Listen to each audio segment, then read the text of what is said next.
A while ago I shot a video recommending 4 financial self-help books that you should not buy. So I thought I'd redress the balance this time and I'd recommend 4 books you should buy. In case you didn't see the previous video, there's a link below. The first book I'd like to recommend is Shad Helmstetter's What to Say When You Speak to Yourself.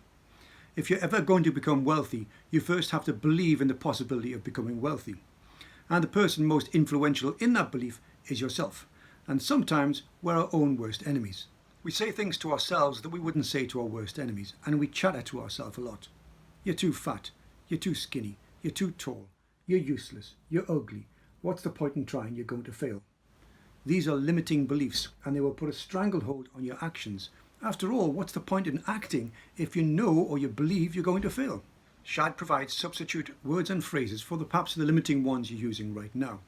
As an example, I learned from him to substitute the word problem for the word challenge. See, if I say I have a problem, well, that raises anxiety levels because it suggests there's an obstacle in the way and that I might not reach my goals. If, however, I say I have a challenge, well, that makes it interesting. It now becomes a puzzle and we can overcome challenges. This book was one of the first self-help books I read and went a long way to establishing my own character. Some would say making me the arrogant bastard I am today. That's a joke, by the way. There are lots and lots of empowering phrases and substitutes Shad suggests in the book, and I heartily recommend it. There's a link to the book should you wish to buy it below, as indeed there are links to the other books I will recommend. The next book I'd recommend is this one. This is George Klassen's The Richest Man in Babylon.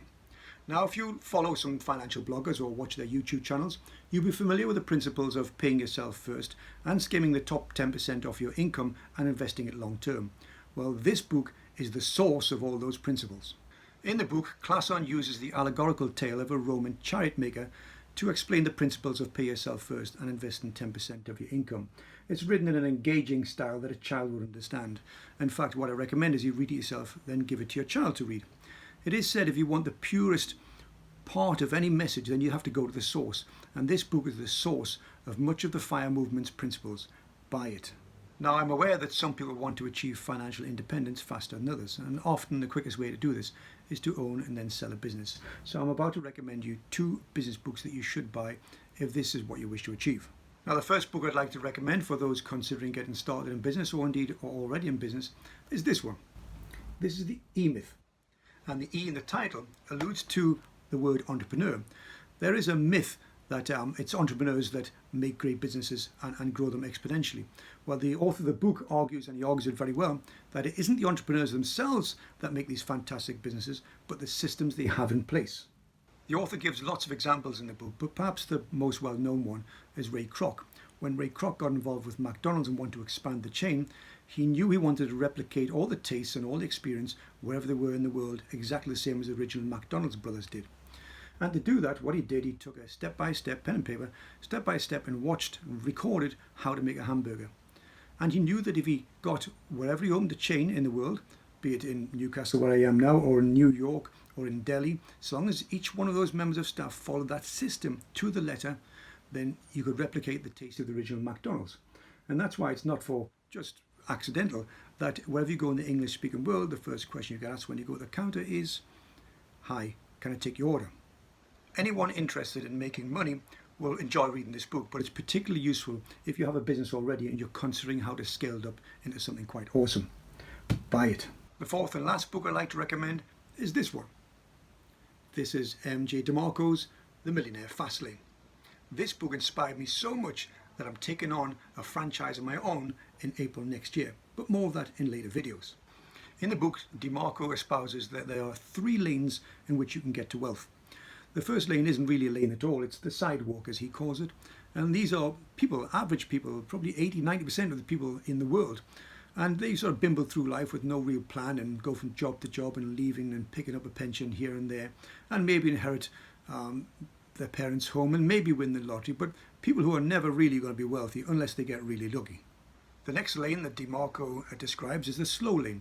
Now, this is the traditional way that financial independence bloggers like myself will recommend. That is to say, you skim 10% of your income or as much as you possibly can, and you invest that the long term in index trackers. And over 10, 20, 30, 40 years, you will become wealthy. It's pretty much guaranteed.